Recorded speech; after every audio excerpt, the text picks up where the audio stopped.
Assalamualaikum warahmatullahi wabarakatuh. Selamat pagi, siang, sore, malam bagi seluruh elemen masyarakat yang menyaksikan video ini. Di sini saya Disinka Pradana dari kelompok 5 akan memberikan sebuah latar belakang lah. Bisa kita katakan juga sebagai background dari pembahasan yang kita bahas pada video kali ini. Latar belakang yang akan saya sampaikan ini tidak jauh dari yang namanya tindak pidana kesusilaan seperti itu. Jadinya seperti inilah, perkara tindak pidana kesusilaan itu tuh hampir selalu ada dalam kehidupan masyarakat dan menjadi perhatian masyarakat luas seperti itu, dan istilahnya menjadi trend center lah, atau memiliki daya tarik tersendiri bagi masyarakat luas. Hampir setiap hari pasti terdapatlah tindak pidana kesusilaan yang menjadi bahan berita yang menghiasi lini masa di media massa dengan karakteristik pelaku dan korban yang beragam. Dilihat dari usia, itu tuh ada yang mungkin masih anak-anak atau mungkin sudah lansia, itu pasti ada gitu. Kemudian ya kalau misalnya dari usia bisa kita golongkan seperti itu tadi. Namun bisa ada juga sih perihal pelaku dan korban dari tindak pidana asusila ini. Ada yang nggak mengenal istilahnya dari kalangan mana mereka berasal seperti itu. Ada yang berasal dari pejabat, artis, bahkan rakyat biasa pun pasti mendapatkan atau istilahnya mendapatkan sebuah sorotan jika mereka mendapatkan tindak pidana asusila ini seperti itu. Jadi kalau kita kaji lebih jauh, sebenarnya sih apa sih yang membuat hal ini bisa terjadi? Hampir setiap hari ada peristiwa tindak pidana asusila seperti ini, ya tentu saja terlalu istilahnya paradigma mereka tuh belum terlalu terbuka dengan apa yang namanya hal-hal yang istilahnya perlu mereka nggak boleh lakukan dan mana yang harusnya mereka lakukan. Ketika mereka melakukan tindak pidana ini, tindak pidana asusila bagi para pelakunya, tentu saja ini bisa kita katakan sebagai sebuah penyimpangan atas suatu karakter lah. Jadinya bisa itu sebuah hal yang tidak baik untuk dilakukan seperti itu, karena ya itu melanggar norma-norma dan nilai-nilai yang berlaku di masyarakat seperti itu. Terus saja kita nggak lihat dari nilai masyarakat mana ya, ini tuh sudah general lah seperti itu, general, dan pasti hampir semua masyarakat itu tidak memperbolehkan yang namanya tindak pidana asusila seperti itu. Kemudian untuk dalam kita berbicara mengenai praktek penegakan hukum terhadap pelaku tindak pidana kesusilaan dihadapkan pada permasalahan yang pelik, antara lain tindak pidana di bidang kesusilaan ini umumnya ditempatkan sebagai delik aduan seperti itu. Tindak pidana di bidang kesusilaan itu pada umumnya ditempatkan sebagai delik aduan yang istilahnya oleh aparat penegak hukum dibutuhkan adanya aduan dari pihak mengadu, dan pihak pengadu umumnya adalah yang menjadi korban dari suatu tindak pidana asusila tersebut. Kemudian pengaduan mengenai tindak pidana asusila ini sebenarnya bisa dikatakan ketika mereka melaporkan apa yang telah terjadi kepada diri mereka kepada penyidik, sama artinya mempromosikan dirinya sebagai orang yang cacat susila seperti itu, meskipun dia menjadi korban sekalipun.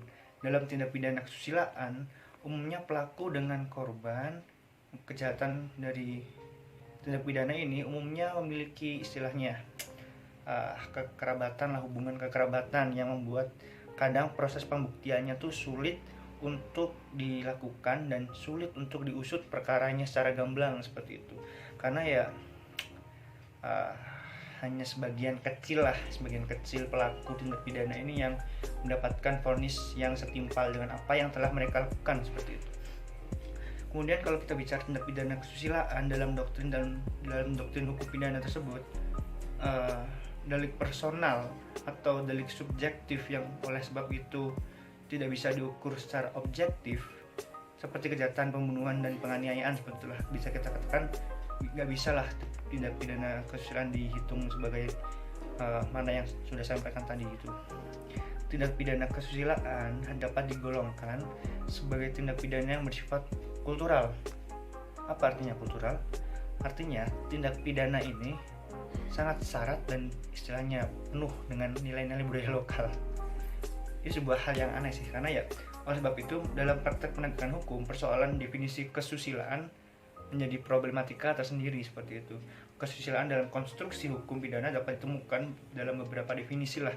Menurut R. Susilo, kesusilaan adalah perasaan malu yang berhubungan dengan nafsu kelamin seperti itu. Sementara menurut Profesor Mr. Ruslan Saleh, pengertian kesusilaan hendaknya tidak dibatasi pada pengertian kesusilaan dalam bidang seksual, tapi juga meliputi hal-hal lain yang termasuk dalam penguasaan norma-norma kepatutan bertingkah laku dalam pergaulan masyarakat seperti itu. Tentu saja bisa istilahnya kita pahami bersama lah kesulitan dalam membuat batasan secara tegas dalam membuat definisi ini itu karena istilahnya dalam hal ini tuh terjadi dengan istilahnya memiliki relevansi dengan kelemahan penegakan hukum terhadap tindak pidana kesusilaan seperti itu. Itulah kalau kita bicara mengapa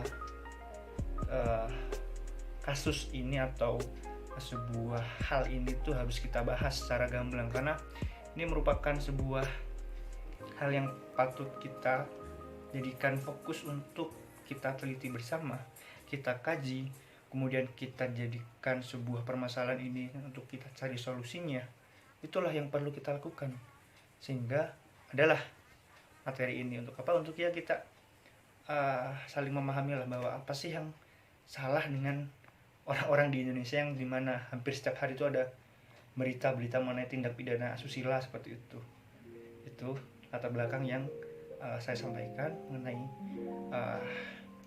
tema yang kita bahas pada hari ini, yang kami bahas pada makalah kali ini. Mungkin itu saja dari saya, akan dilanjutkan oleh teman saya mengenai subtema-subtema yang lain seperti itu. Mungkin itu saja, terima kasih. Jika ada kekurangan mohon maaf, jika ada kelebihan itu tentunya dari Allah. Wassalamualaikum warahmatullahi wabarakatuh.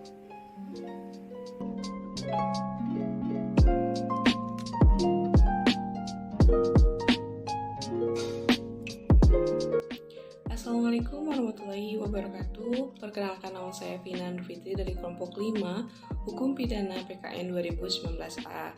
Di sini saya akan mempresentasikan terkait dengan kesusilaan yang berkaitan dengan nilai, norma, dan hukum. Pemahaman kesusilaan sebagai langkah pertama terkait erat dengan nilai, norma, dan hukum ketika dipahami dari sisi diberlakukannya di masyarakat. Pengaturan hukum di bidang kesusilaan merealisasikan adanya norma kesusilaan yang diberlakukan di masyarakat yang mengakui adanya tatanan nilai kesusilaan tentang apa yang dianggap baik dan tidak baik. Pertama, kesusilaan sebagai nilai keberadaban. Bangsa Indonesia sebagai bangsa yang beradab sudah menjadi bagian dari pernyataan sikap dan pandangan hidup bangsa yang mencintai kehidupan berdasarkan nilai kemanusiaan. Dasar dari nilai kesusilaan tersebut ditemukan secara jelas dalam nilai-nilai luhur yang hidup yang bersumber pada Pancasila. Berdasarkan pemahaman ini, nilai keberadaban sendiri diukur dari penghargaan manusia terhadap nilai kemanusiaan yang dimiliki oleh dirinya maupun orang lain. Aspek penilaian diri dan relasi dengan sesama menjadi gambaran sebuah bangsa dalam menghargai nilai kemanusiaan. Bangsa Indonesia bangga karena sudah memiliki pemahaman tersebut melalui sikap kemanusiaan yang adil dan beradab. Meskipun nilai-nilai yang terdapat dalam masyarakat masih begitu abstrak, pada dasarnya keberadaan nilai tersebut sangat objektif karena didukung dalam batasan yang jelas dari nilai kemanusiaan yang adil dan beradab. Yang kedua, terkait dengan kesusilaan sebagai norma yang ajak dan berkembang. Setiap masyarakat selalu memiliki tatanan moral yang baik. Hal tersebut terkait erat dengan masalah moral, sehingga pemahaman akan nilai ini tidak dapat dilepaskan dari pandangan masyarakat pada suatu waktu tentang apa yang baik dan tidak baik. Termasuk dalam hal ini pemahaman dan pengajaran akan pentingnya nilai-nilai susila yang baik bagi bangsa Indonesia sebenarnya sudah ada sejak dahulu, seperti tampak dengan adanya delik-delik di bidang kesusilaan.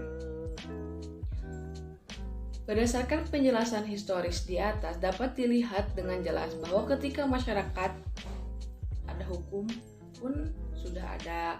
Hal ini tepat seperti adagium yang mengatakan ubi societas ubius, yang lebih menekankan hubungan yang erat dan saling menjamin antara hukum dan masyarakat itu sendiri. Yang ketiga terkait dengan kesusilaan sebagai standar perilaku yang dilarang oleh hukum. Keberadaan manusia sebagai individu pada hakikatnya memiliki nilai-nilai yang diterapkan pada dirinya ketika menghidupi kehidupannya. Pertemuan antara berbagai individu yang membawa konsep dan nilai yang berbeda-beda pada akhirnya dikristalisasi atau disatukan dalam sebuah nilai yang sifatnya komunal dalam suatu kumpulan individu yang disebut masyarakat. Ada norma kesusilaan sebagai dasar keberlakuan ketentuan hukum pidana. Hubungan norma dengan ketentuan hukum seperti dipahami dalam teori hukum pada umumnya memandang norma itu sebagai suatu sistem nilai yang mendasari keberlakuan ketentuan hukum itu. Dapat dikatakan eksistensi dari ketentuan hukum itu sangat bergantung dari seberapa jauh dan banyaknya norma yang dimuat.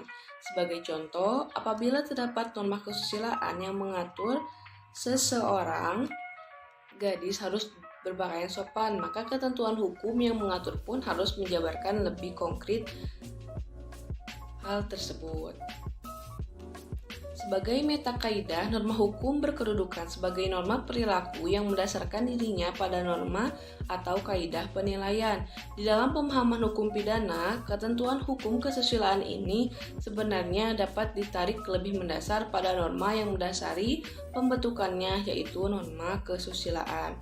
Kedudukan ini harus dapat dibedakan secara jelas, mengingat keberadaan hukum sangat berbeda jauh dengan norma-norma lainnya.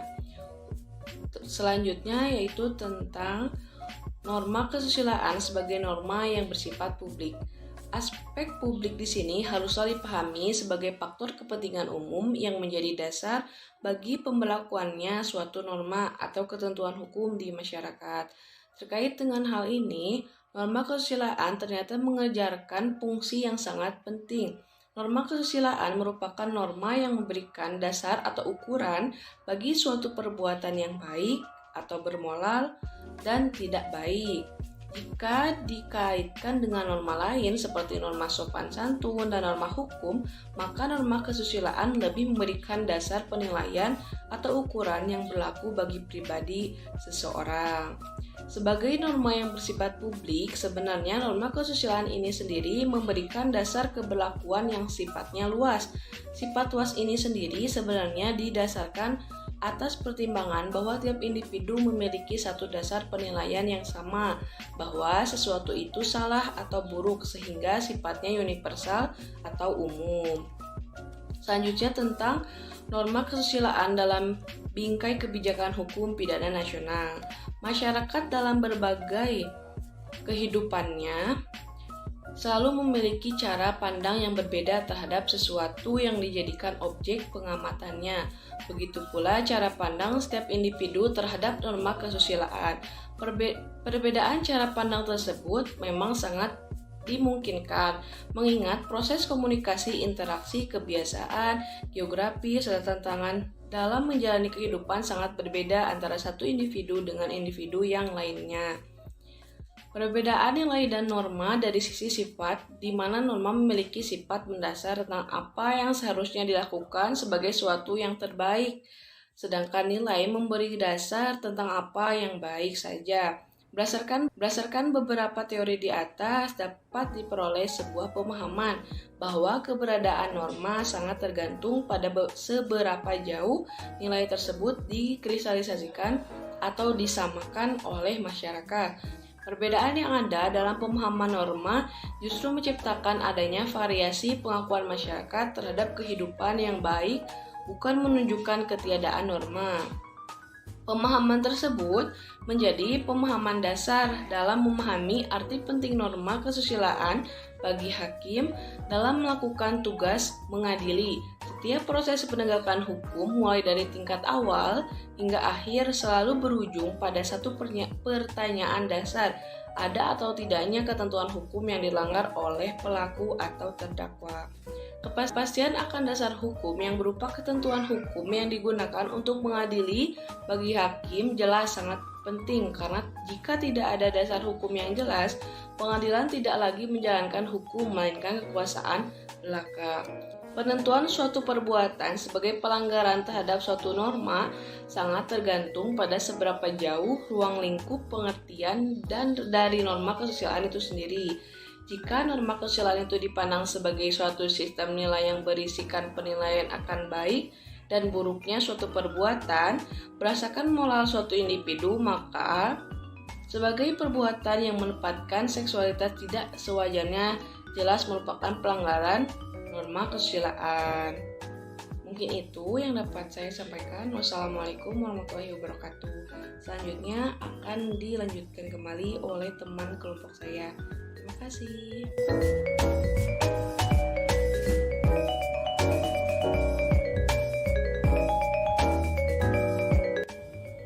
Assalamualaikum warahmatullahi wabarakatuh. Nama saya Devira Dwinta Maharani dengan NIM 1907890. Saya dari kelompok 5 dari mata kuliah Hukum Pidana. Di sini saya akan menjelaskan tentang bab 2, yaitu pengaturan kejahatan kesusilaan dan permasalahannya.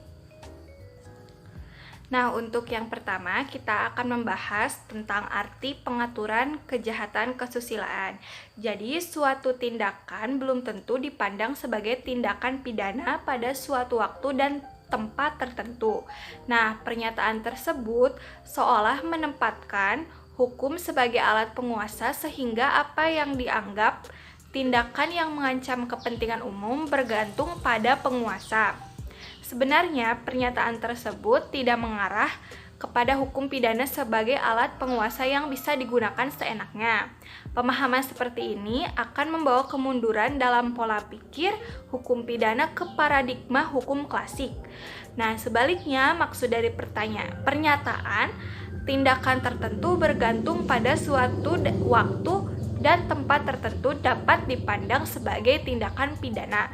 Nah, ini menunjukkan adanya pertimbangan tertentu yang harus dilakukan oleh legislator sebagai pembentuk undang-undang.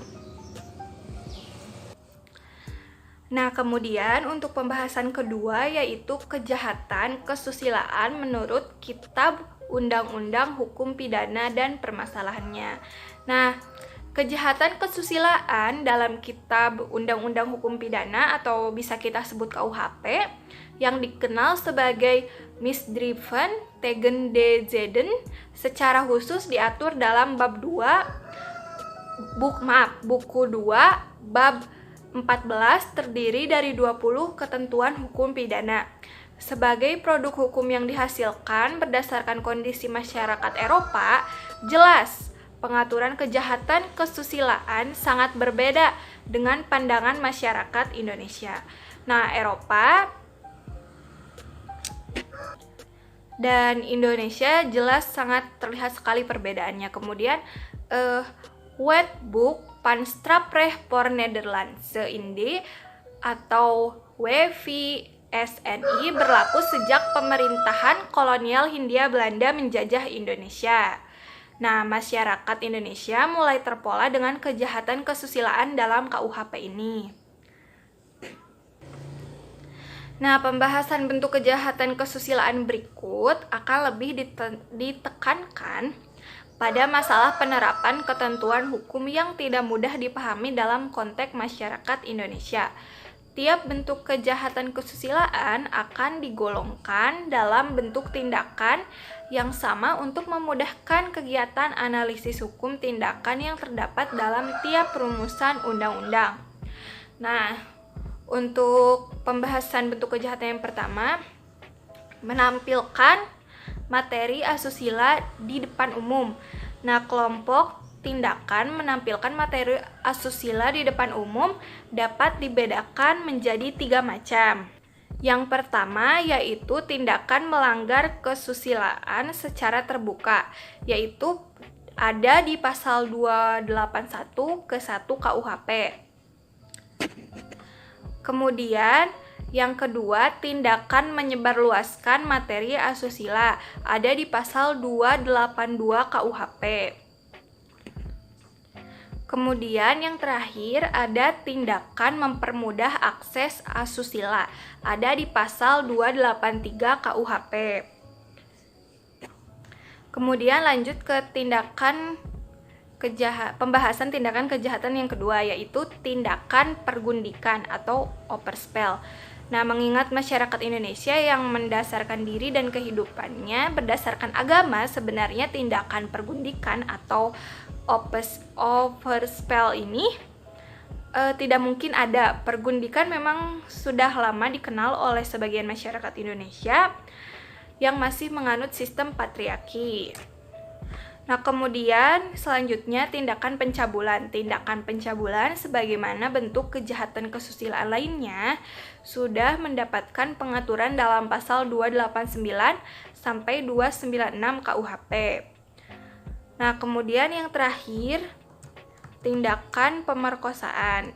Nah, pemerkosaan lebih dari tindakan hubungan di luar perkawinan, melainkan paksaan kepada orang lain untuk melakukan hubungan tersebut atas dasar kepentingan sepihak. Nah, sekian pembahasan dari saya, akan dilanjutkan ke pembahasan yang berikutnya. Terima kasih.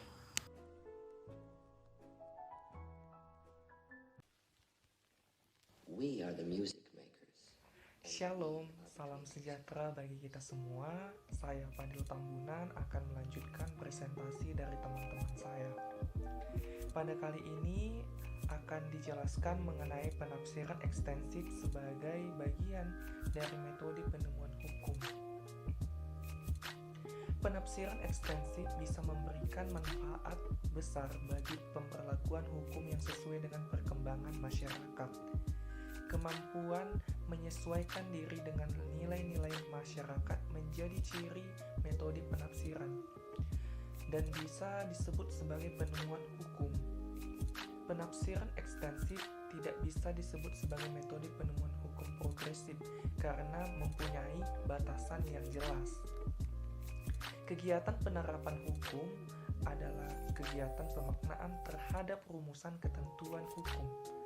Penafsiran menjadi metode yang dipakai untuk memahami makna dari undang-undang. Selain itu, penafsiran mempunyai fungsi yang sangat penting dalam hal penentuan makna, sekaligus ruang lingkup dari rumusan ketentuan hukum. Penafsiran ekstensif menjadi salah satu metode yang bisa digunakan untuk memahami ketentuan hukum dengan ciri yang sangat khas, punya ciri yang khusus, yaitu perluasan makna dari rumusan ketentuan hukum, tetapi tidak melalui batasan rumusan undang-undang. Posisi penafsiran bagi para ahli hukum sangat penting. Karena apa? Pemahaman yang tidak tepat terhadap maksud dan tujuan undang-undang bisa memberikan dampak yang negatif pada penegakan hukum. Penafsiran yang digunakan pun beda dibandingkan penafsiran yang kita ketahui selama ini. Penafsiran hukum adalah bagian yang sangat identik dengan hermeneutik. Hermeneutik itu adalah ilmu tafsir yang membahas hukum lebih dari sekadar bahasa atau gramatikal yang ada dalam rumusan undang-undang. Secara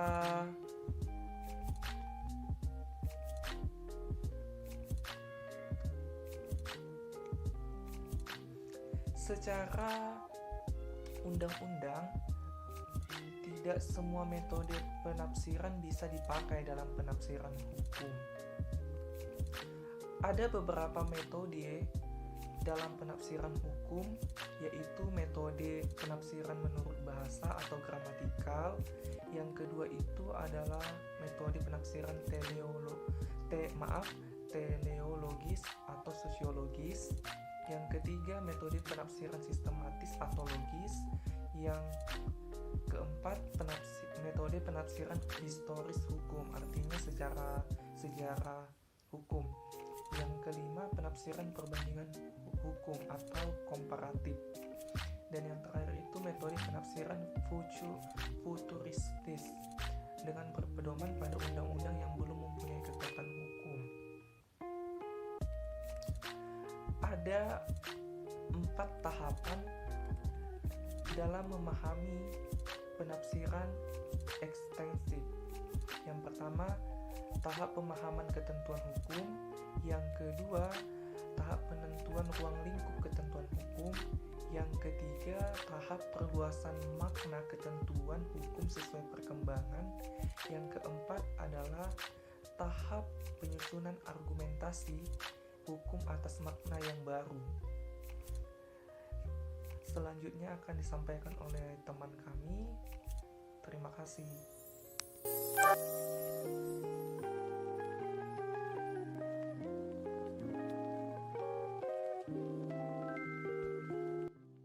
Assalamualaikum warahmatullahi wabarakatuh. Kembali lagi bersama saya di sini, Teddy Eza Mulyadi. Di sini saya akan melanjutkan presentasi dari teman saya sebelumnya. Nah, materi selanjutnya itu yaitu mengenai batasan penafsiran ekstensif dalam hukum pidana. Penafsiran ekstensif mempunyai peranan yang sangat penting dalam memahami ketentuan hukum yang berlaku. Hal tersebut terkait dengan kondisi ketentuan hukum sendiri yang tidak mungkin serta-merta dapat diterapkan pada kasus konkret mengingat karakteristik yang berbeda di antara keduanya. Ketentuan hukum memiliki sifat yang abstrak dan umum karena masih dalam bentuk rumusan aturan yang belum jelas kejadian apa yang terjadi pada kenyataan dan masih terbuka kemungkinan untuk diterapkan dalam berbagai kasus. Sedangkan di sisi lain, kasus konkret memiliki karakteristik yang sangat berlawanan dengan ketentuan hukum. Lalu selanjutnya ada penafsiran ekstensif sebagai metode penafsiran hukum. Menafsirkan merupakan satu kemampuan dasar yang sangat penting bagi seorang hakim dalam menangani suatu masalah atau suatu kasus yang diajukan kepadanya. Hakim harus mampu menafsirkan suatu kasus hukum dengan benar sehingga diperoleh satu ketentuan hukum yang tepat sebagai dasar untuk mengadili. Dalam bidang hukum, definisi penafsiran menurut Black's Law Dictionary yaitu the art or process of discovering and ascertaining the meaning of a statute, will, contract, or other written document. The discovery and representation of the true meaning of any signs used to convey ideas. Hal ini menunjukkan pemahaman ini bahwa bukan sebatas cara atau perbuatan tetapi suatu keahlian atau seni untuk mendapatkan makna yang benar dari suatu dokumen hukum. Nah, salah satu contohnya itu pada kasus pembunuhan Rian Sijaga dari Jombang. Telah diketahui bahwa tersangka telah melakukan pembunuhan diikuti tindakan mutilasi pada tubuh korbannya menjadi beberapa bagian. Ternyata, hal ini dinilai oleh masyarakat sebagai suatu kejahatan yang sangat biadab dan harus dijatuhi hukuman mati. Akan tetapi, dengan proses berpikir ahli hukum yang harus bersifat logis dan analitis, bagi hakim saat mengadili perkara akan mempertimbangkan apakah peristiwa pembunuhan itu benar-benar terjadi dan Rian seorang diri yang melakukannya. Nah, pada tahapan inilah hakim berpikir secara logis dalam menentukan ada atau tidaknya peristiwa hukum yang diajukan kepadanya. Pada tahap kedua, hakim akan melakukan pemahaman terhadap ketentuan hukum yang mungkin diterapkan atas kasus tersebut. Lalu selanjutnya, ada penggunaan metode interpretasi ekstensif dan batasannya dalam menangani perkara pidana. Henry Campbell menjelaskan keberadaan metode penafsiran ini, yaitu when logical interpretation stretches the words of the statute to cover its obvious meaning. It is called extensive dan didefinisikan sebagai extensive interpretation or interpretatio extensiva, called also liberal interpretation, adopts a more comprehensive significance of the world. Dari penjelasan ini dapat digambarkan metode penafsiran ekstensif secara mendasar adalah meskipun penafsiran ekstensif dilakukan dengan melampaui batas-batas penafsiran gramatikal, tidak berarti penafsiran ekstensif itu terlepas dari makna asli, sebagaimana diatur dalam undang-undang.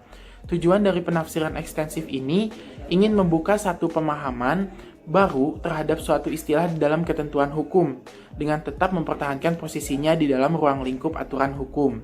Hal ini didasarkan pada pemahaman bahwa setiap aturan hukum atau Rechtsregel terkandung suatu kaidah hukum atau Rechtsnorm yang di dalamnya terdapat proposisi tentang apa yang dilarang atau apa yang tidak diperbolehkan.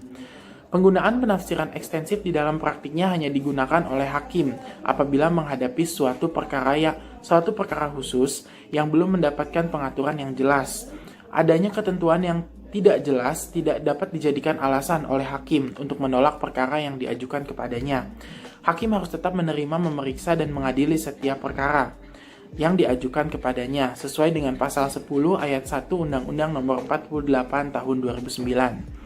Interpretasi ekstensif memberikan solusi bagi hakim dalam memahami makna undang-undang yang ada namun tidak terjebak ke dalam pemahaman gramatikal semata. Lalu selanjutnya ada metode interpretasi ekstensif dengan perluasan makna menurut bunyi undang-undang. Penafsiran ekstensif di sini lebih menekankan cara berpikir dan pemahaman pada apa yang menjadi maksud dan tujuan dari pembentukan undang-undang. Hakim di dalam melakukan interpretasi harus benar-benar mencari dan memahami maksud dari pembentukan undang-undang. Dapat terjadi pada suatu istilah yang sama memiliki arti atau makna yang berbeda di setiap pasal di dalam ketentuan hukum karena menyangkut tindakan kejahatan yang berbeda. Suatu perkara barang yang terdapat di dalam kitab undang-undang hukum pidana ternyata tidak memiliki pengertian yang sama. Penggunaan metode interpretasi ekstensif ini sebenarnya dimulai dari diskusi para sarjana hukum tentang fungsi dari interpretasi itu sendiri. Van Apeldoorn menegaskan tujuan penafsiran atau termasuk penafsiran ekstensif untuk mencari dan menemukan kehendak pembentukan undang-undang yang telah dinyatakan oleh pembuat undang-undang itu secara kurang jelas. Setiap hakim di dalam kegiatan penafsirannya harus memahami apa yang menjadi maksud dari pembentukan undang-undang pada pasal yang sedang ditafsirkan. Mungkin cukup sekian presentasi dari saya. Lebih dan kurangnya mohon dimaafkan. Semoga materi ini dapat bermanfaat untuk kalian. Selanjutnya akan dilanjutkan oleh rekan saya. Terima kasih.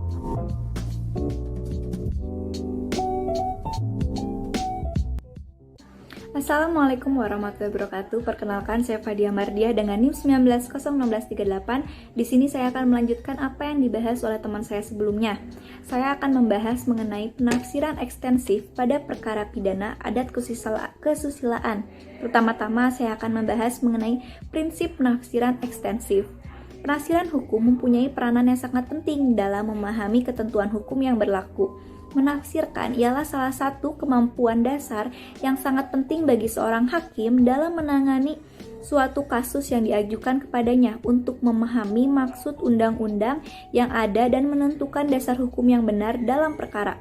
Penafsiran secara umum lebih dipahami sebagai proses perbuatan, cara menafsirkan upaya untuk menjelaskan arti sesuatu yang kurang jelas, menurut Balai Pustaka, atau kesan pandangan pendapat tafsiran. Dalam bidang hukum, definisi penafsiran menurut Black's Law Dictionary yaitu artinya the art of process of discovering and ascertaining the meaning of a statute, will, contract, or other written document, the discovery and representation of the true meaning of any signs used to convey ideas. Menunjukkan pemahaman arti penting penafsiran bukan sebatas cara atau perbuatan, tapi suatu keahlian seni untuk mendapatkan makna yang benar dari suatu dokumen hukum.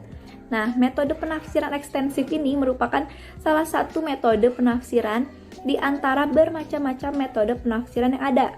Penafsiran ekstensif atau penafsiran secara luas, peraturan undang-undang ditafsirkan dengan memberi arti lebih luas daripada apa yang tersurat. Contohnya, aliran listrik termasuk juga nih atau bisa juga disamakan dengan benda. Jadi aliran listrik itu bisa disamakan dengan benda. Selanjutnya saya akan membahas mengenai ciri-ciri hukum adat. Masyarakat hukum adat adalah kesatuan masyarakat yang mempunyai kelengkapan untuk sanggup berdiri sendiri, mempunyai kesatuan hukum, kesatuan penguasa, dan kesatuan lingkungan, hidup berdasarkan hak bersama atas tanah dan air bagi semua anggotanya. Ciri-ciri masyarakat hukum adat adalah mempunyai kesatuan manusia yang teratur, menetap di suatu daerah tertentu atau memiliki kesatuan wilayah, mempunyai penguasa atau kesatuan penguasa, mempunyai juga kesatuan kekayaan baik yang berwujud maupun yang tidak berwujud, dan mempunyai kesatuan hukum. Nah, berdasarkan Peraturan Menteri Negara Agraria, Kepala Badan Pertahanan Nasional Nomor 5 Tahun 1999, masyarakat hukum adat didefinisikan sebagai sekelompok orang yang terikat oleh tatanan hukum adatnya sebagai warga bersama dalam suatu persekutuan hukum karena kesamaan tempat tinggal ataupun atas dasar satu garis keturunan. Selanjutnya, saya akan membahas mengenai tantangan penggalian nilai hukum adat melalui penafsiran ekstensif. Penggunaan penafsiran ekstensif di dalam praktiknya hanya digunakan oleh hakim apabila menghadapi suatu perkara khusus yang belum mendapatkan peraturan yang jelas atau pengaturan yang jelas juga. Adanya ketentuan yang tidak jelas itu dapat dijadikan alasan oleh hakim untuk menolak perkara yang diajukan kepadanya. Hakim itu tuh tidak dijadikan alasan gitu oleh hakim untuk menolak perkara yang diajukan. Hakim tetap harus menerima, memeriksa, dan mengadili setiap perkara yang diajukan kepadanya. Di dalam memeriksa dan mengadili perkara yang diajukan ini, hakim harus tetap memegang makna dari undang-undang yang ada dan tidak boleh dengan sembarangan melakukan interpretasi. Interpretasi ekstensif memberikan solusi bagi hakim dalam memahami makna undang-undang yang ada, namun tidak terjebak ke dalam pemahaman gramatikal semata. Teman-teman, ada tahapan penafsiran ekstensif. Ada 4 tahap. Yang pertama, tahap pemahaman ketentuan hukum. Yang kedua, tahap pemaknaan ketentuan hukum. Yang ketiga, tahap perluasan makna ketentuan hukum. Dan yang terakhir ada tahap pemberlakuan ketentuan hukum dengan makna yang baru. Melihat tahapan yang ada di dalam penafsiran ekstensif ini, seorang hakim benar-benar diberikan suatu kebebasan dalam melakukan penggalian makna dari suatu ketentuan hukum. Selanjutnya, saya akan membahas mengenai pengutamaan kepastian hukum dan keadilan dalam perkara adat. Teman-teman, hukum adat merupakan hukum tidak tertulis yang secara konstitusi diakui oleh negara berdasarkan pasal 18B ayat 2 Undang-Undang Dasar Negara Republik Indonesia tahun 1945. Hukum adat mempunyai arti yang sama, yaitu sebagai rangkaian norma yang hidup di dalam masyarakat dan mengatur tingkah laku yang bertujuan untuk terciptanya suatu ketertiban dalam masyarakat. Dalam berbagai persoalan yang diselesaikan dengan melalui lembaga adat adalah bentuk kepastian hukum, sama halnya dengan putusan yang dilahirkan melalui sistem peradilan hukum positif di Indonesia. Negara mengakui terhadap penyelesaian kasus-kasus pidana yang diselesaikan melalui hukum adat, sehingga apa yang diputuskan dalam penyelesaian hukum adat merupakan sebuah kepastian hukum yang harus diakui oleh negara sebagai suatu sistem yang tidak tertulis. Kedudukan hukum adat dalam sistem hukum di negara Republik Indonesia sama kedudukannya pada umumnya. Hal yang menjadi perbedaan adalah hukum adat yang berlaku di Indonesia yaitu tidak tertulis dan tidak dibuat juga oleh lembaga legislatif.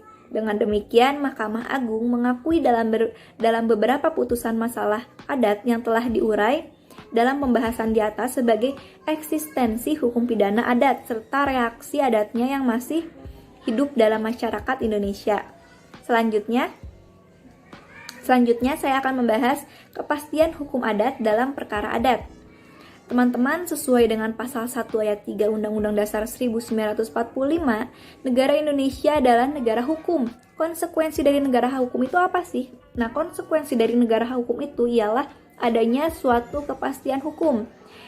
Kepastian hukum mengenai pengakuan hukum adat di Indonesia secara jelas loh telah diamanatkan dalam pasal yang tadi saya sudah sampaikan, yaitu 18B ayat 2 Undang-Undang Dasar 1945 yang berbunyi, negara mengakui dan menghormati kesatuan masyarakat hukum adat sepanjang masih hidup dan sesuai dengan perkembangan masyarakat dan prinsip negara kesatuan Republik Indonesia yang diatur dalam undang-undang.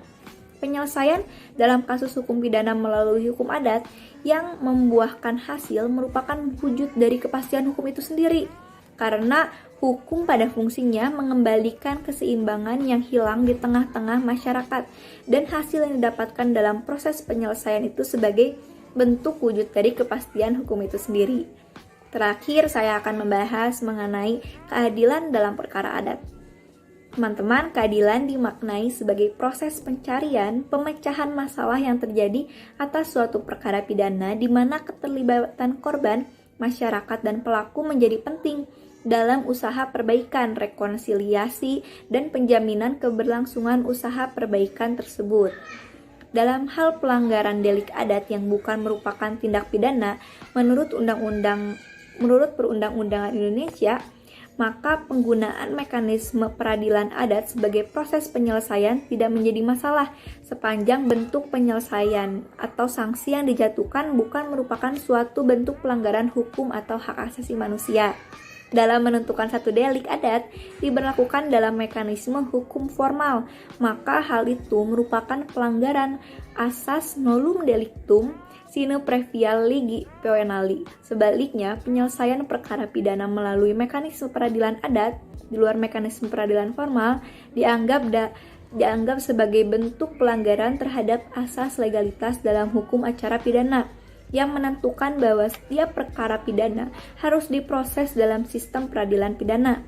Tetapi dalam kenyataannya, meskipun dianggap bertentangan dengan mekanisme formal yang berlaku, bentuk penyelesaian melalui peradilan adat dalam komunitas masyarakat tradisional masih menjadi pilihan utama dibanding mekanisme peradilan formal. Realitas ini bukan hanya kenyataan milik masyarakat Indonesia saja, tetapi juga dimiliki oleh banyak masyarakat pedalaman di banyak tempat di dunia. Sekian teman-teman yang bisa saya sampaikan. Wassalamualaikum warahmatullahi wabarakatuh. Maaf bila ada salah dan kurang.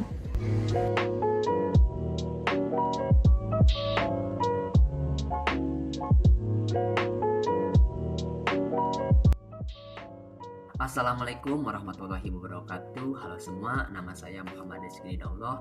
Di sini saya akan membahas mengenai contoh kasus kejahatan kesusilaan dengan menggunakan penalaran ekstensif. Contoh kasus yang pertama yaitu kasus dari ranah pidana adat.